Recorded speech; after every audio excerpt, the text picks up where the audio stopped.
Okay, welcome back. After a brief recess that y'all probably wish were longer. So, I don't know if the people on the outside wanted to be. they're anxiously waiting all day, y'all on that, the committee members, really. Okay, so, you finished We up with, finished up. family services? Yes. Okay, so, let's go to, child development. Okay, so Doug and I are gonna tag team this. We sent It came from you, right? it came from me last night. And we just literally minutes ago received the numbers from the department. So I have the numbers, but I haven't had time to put them into the document. I will do that and share it with the group again. So given what we heard yesterday from the department around where the need is as far as reimbursement rates, if folks will remember, the last time we talked about this, we were focusing our priority and our attention on reimbursement rates, given that in Act 76, we had attempted to put some kind of automatic inflationary adjustment, which wasn't successful. So initially, we were looking at across the board increase based on the index that we had identified in the process of writing Act 76. Given what we heard yesterday, so scroll down, this is what the, I was gonna say, that's so what this the is thing is, what, yeah. So it's Thank you. page 2 of the document that you're looking at. Given Janet's testimony that the biggest gap that their very recent cost modeling revealed is around infants and toddlers and programs that serve infant and toddlers, and that the reimbursement rates are not covering the cost of care. There's a bigger gap there. We asked the department to give us some information on what would it cost to increase the rates for infants and toddlers based on that index that we had identified. And And are you recommending that just for infant toddlers, or are you recommending we're that for the recommending whole? for this, so this is our approach right now, and Okay. it's open for discussion. Our approach is to close that gap, to focus on infants and toddlers for this year. And then include language in next year's budget, not this year, to have an automatic inflation across the board. And what that will do is it will close the gap and then ensure that in future years, everyone is getting the increase, so we don't end up in a huge deficit like 3 or 4 years down the line. Yeah, I think we'll actually take that up in In 248. 248, yeah, that's the We'll other. do that this year. Yeah. Okay. But to make it effective SFY 27 for the increase. So For then the- I hear what you're we- saying. Yeah. So then we kind of even everybody out a little bit. So I just got the numbers for that. So what is the name of that index? NAICS. NAICS, education, blah, blah, blah, blah. Education services, So this- 11. The rate for this year was 4.1%. So to increase just for infants and toddlers by 4.1% would be 4.7 million and change. I'll send you all this. And then the other thing we asked for was because in Act 76, we have language currently that says increase it by this rate and not to exceed 1.5 times of this rate. So that would be 6.15%. So that would be a $6.5 million increase. Okay, so back up to the beginning a little bit, not beginning, but the name of the study, the modeling. What is the differential that's needed? So what's So- the gap? So how far does 6 point whatever you just said? I How far does just that got get these us? numbers right now, so Okay. I haven't done that Okay. analysis. But do we know how much the gap is? The gap is about $10,000 Per child? Per, Well, they broke it down between small current, small aspirational, medium current, medium aspirational, and large They broke it down by size of for first. centers. and I'm not looking at aspirational. Finally, chair. I'm just being clear, I'm not looking for aspirational. I think aspirational is the cost of care. That's what it cost to, Well, aspirational is a different meaning than that. Janet's testimony indicated, and I can go back and listen. All right. But the way I understood it and the emails that she sent me is that the cost of All care right, is what the aspirational information is in this study. So I understand what We you're saying. aspire that the to word- meet the cost Right, of care. exactly. So I understand what you're saying, that the word aspirational could be defined differently, but I'll have to go back and look at the study to make sure I'm understanding, but, okay, so keep going. I'm trying to figure out your recommendation is either, the 4.1 or the 1.5. yeah, and I can do 4.1. some analysis today to see how close does that get us to what the aspirational, to the actual cost of care. Yeah. Okay, okay, So I literally got. I these know, numbers just got like momentarily, I get minutes it. ago. I get it. So we're all struggling with access to information. Yes. So which gap are you looking for the gap between? I want to look at that report again. I looked at preschool it and yesterday. infant Toddlers? Huh? Are you looking for the gap between preschools and infant No, toddler? so if we're paying this rate, whatever this rate is for infants and toddlers, and the report says that we should be paying this rate over here, and you're recommending an increase of whatever you're recommending, 4%, how far does this get us all the way up to here? Or does this get us like right here? That's what I'm looking for. Okay. So Doug and I can work on that Okay. and get it to you as soon as possible. I think I would just I think write and it's gonna say, be it gets us right here. Yeah. Okay.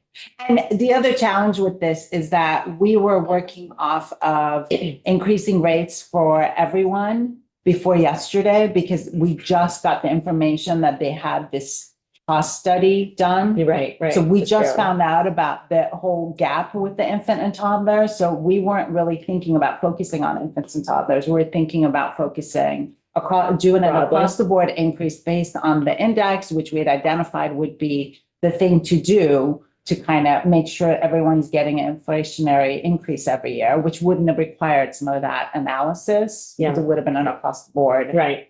increase for inflation. So the fact that we just got this study and, it is an opportunity to close that gap, as we talked about yesterday. So we do want to try to do that and then address the across the board increases in our other bill to kind of close the gap now and then ensure we don't fall behind. I hear you. So we're either looking at 4.7 or 6.5, depending on. So just to make sure that we're understanding, right now, the governor's recommend is about 22 million, 22 and a half million dollars reduction in base. Are you, maybe I'll just let you finish your recommendations. Yes. That would be great. Sorry. So that's our highest priority. So we're recommending that this amount be added back into the base and not taken away and swept to make sure this increase for infants and toddlers, the reimbursement rate happens this year. And then Doug is going to talk about we have two number twos because we're very conflicted. And then we can talk about the other, our number three. One of those is for Building Bright Futures, which for the new members, including myself on the committee. So I've educated myself more on their work in addition to what Dr. Crossman has shared with us, but they provide an important statutorily charged role in advisement and monitoring for the administration, for the legislature and Vermont writ large. And their roles was increased as part of Act 76 with some specific additional requirements And for that additional work that they were doing, they did receive an increase in the 2023 base allocation. But their role beyond Act 76 is other and many other issues related to children, including nutrition, housing, mental health, and more.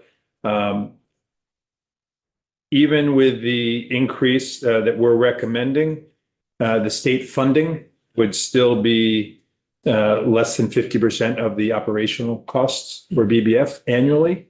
And we talked this morning about sort of the unequal treatment between state agencies where there's some built-in increases versus community-based providers. BBF is sort of this quasi governmental arm, if you will, in that they have a statutory charge for the work that they do. But they did not receive an increase in the base in the governor's budget this year.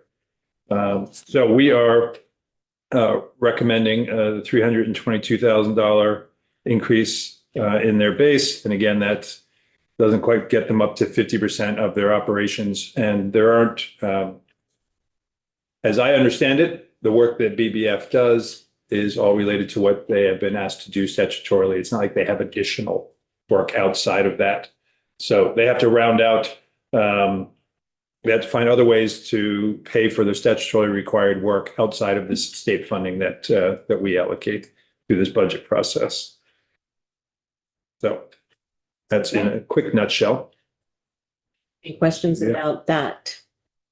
For clarification of the recommendation, so that's your second highest priority? And then tied with that is CIS. I appreciate that. So CIS, as we talked about the other day, their actual cost of care is $738 dollars per member per month. And a rate study in 2024, just a recent one, indicated that is the accurate cost of care. The current rate right now is $650 per member per month. So we're asking for an appropriation of $450,000 in the base to increase the rate to $675 to get them closer to the actual cost of care.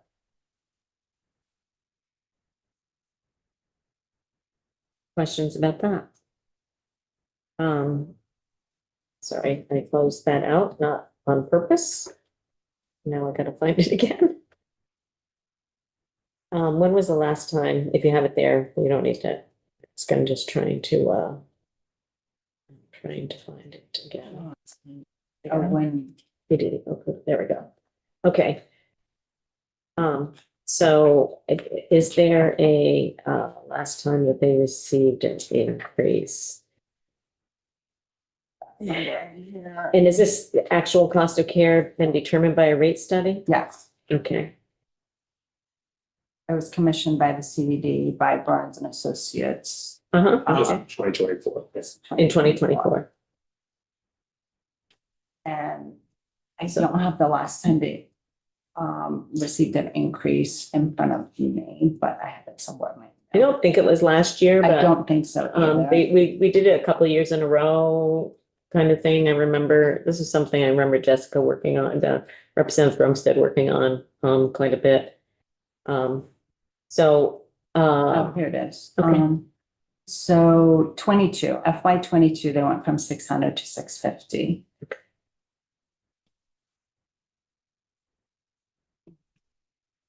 And then our last priority is, as we talked about the other day, workforce continues to be a challenge.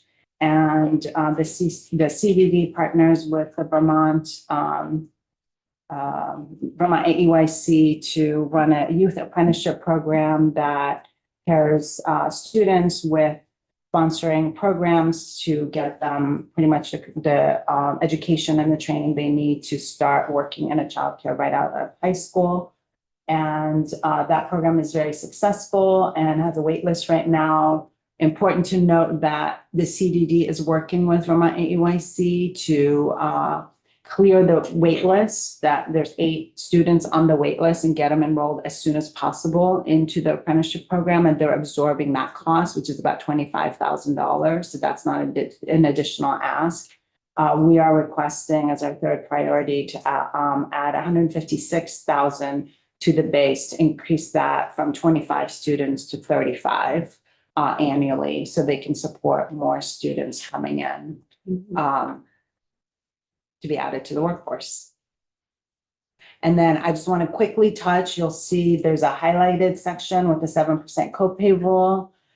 We don't have an estimate of what that would cost. We had kind of discussed putting aside some money of this $22.5 million to comply with that next August. But as you heard Janet indicate yesterday, they have an RFP out right now, and they have no idea what it's going to cost. It doesn't sound like there's a huge number from her testimony yesterday, a huge number of families that are going to be impacted given our copay structure and our reimbursements. So that's up for discussion if we want to have a dollar amount to recommend for appropriations to kind of put aside for this. But I don't see them being able to implement this any sooner than August of next year, which is when they have the waiver for right now. So I have a question about, so they also talked about changing the payment structure and the IT requirements around that, and essentially paying in advance, an a true enrollment based payment. And do we know if that would cost any? I mean, I can anticipate that it would cost something to implement, plus it's a cash flow kind of issue, I would imagine. But I can share just personal experience. Yeah. I work for the division. There's been a lot of changes within Act 76 that have required technology changes, and they've been able to absorb that within their current budget. Yeah. So I don't think that that kind of a change would require a huge investment of technology. Given that they are they're still kind of working on phase 1 of CDDIS, and phase 2 is going out to RFP. So I think they're in a much better shape technology wise than they were like 3 years ago before Right. the implementation of the new IT system. And I would have more flexibility. Sure. And I would imagine that they know that the changes have to come into compliance with, so they will put that as part of the RFP for Right. the second round.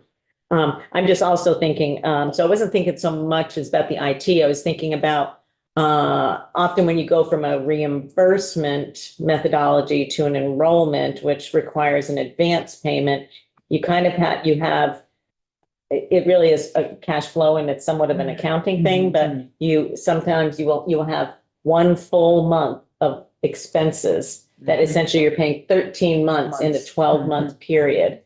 And I would anticipate that would be necessary in order to come into compliance with that requirement. But And that's we can just make a my note to kind of estimate. be engaged with them through like the rest of this year, and as they work on the RFP to Yeah. figure out, like, make sure that they're accounting for all that. So, I'm hearing about your first recommendation is to narrow that infant and toddler gap. And building bright futures, CIS. And I'm also just trying to think of the stuff that can come out of the CCFAP budget. So the youth apprenticeships could also come out of that. So I guess where I'm thinking about this is on B318 in the 3.5 million. That's all about caseload trends. And this program moved to be an entitlement program. And so I feel less anxious about the caseload aspect of it. Because unless somebody changes the law, they would be, mandated to provide that service.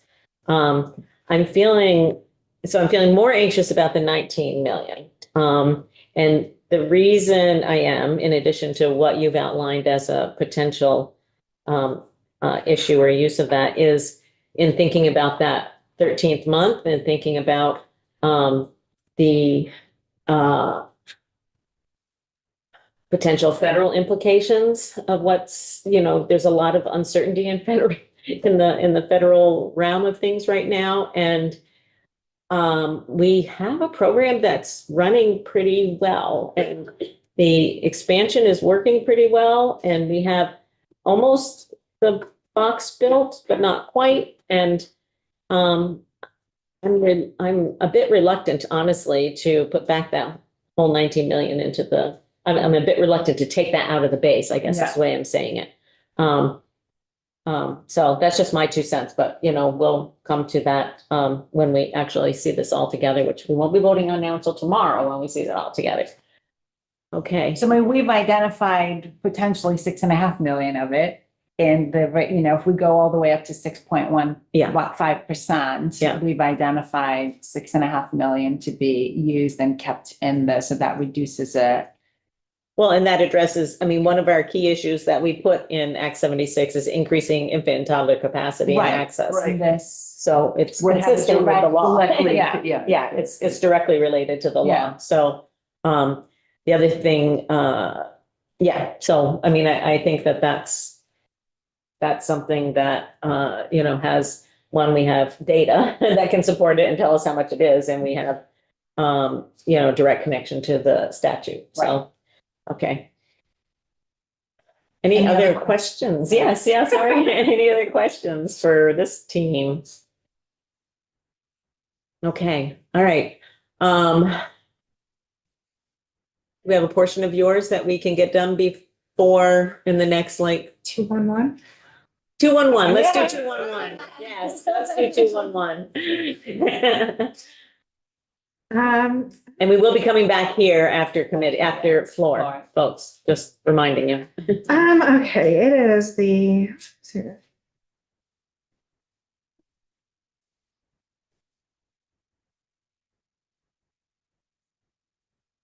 Okay, it is on the 4th page. Oops. Yes, 4th page, kind of the first, it's a kind of says B 316. So the governor's recommendation was to level fund it from FY 25. We had the folks from 211 in here. They requested an additional $332,000 to kind of address those inflationary and cost of living expenses. Level funding this program would mean they would no longer be able to operate 24/7. We really kind of heard all of the ways they serve Vermonters. They help with our homelessness response. They were so integral to our flood response. And so our recommendation is that we include that, add in that $332,000 so that they can continue to do their really valuable work, connecting Vermonters to resources 24/7 a day. So the 332 is actually level funding them. That would, yeah. 330. Yes, Yes. Yeah. Because if we went with the governor's recommendation, it would be a cut from FY 25, because 332 was added in one-time funding last year. Or this year. I always say last year, but it's the year that we're currently in, but we passed the budget last year. So the legislature made a policy decision to maintain a 24/7 response, particularly because this was used in emergencies. The service is used in emergencies, and that cost 322,000 or 332, which I don't have it right here for me. Is it 332 or 322? 332. Okay, 332. So that 332 is essentially just level funding them from last year. And they're looking to have it instead put into the base as opposed to it being one time. Yeah. Because then we won't have to look at this again for at least a year or two. So any questions about 211 in particular? Okay. All righty. So we will pick up the rest of OEO and economic services after we get back from the floor. We are going to have H2, which is around increasing minimum age for delinquency proceedings. We'll have Chair Lalonde and Ledge Council here. It should be a relatively short. I do have another meeting at 4:30. So we will end at 4:30. So we're going to probably, I'm going to ask people what their availability is tomorrow to meet at 8:30. Would people be available to meet at 8:30? Is that something people can do? Okay. All right. So let us meet at 8:30. And Lori, we told them 15 minutes. So I did, would you put them on at 9:15? So we'll have at least 45 minutes. You can send them an email, maybe. Oh, gotcha. The people for Rare Diseases Day, sorry. I said them and I. It's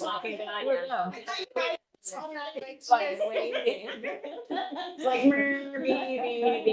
okay, sending telepathic messages over to you, Lori. Okay, and we do need to, we do need to circle back to the health department. And we need to review language, so we have a long ways to go.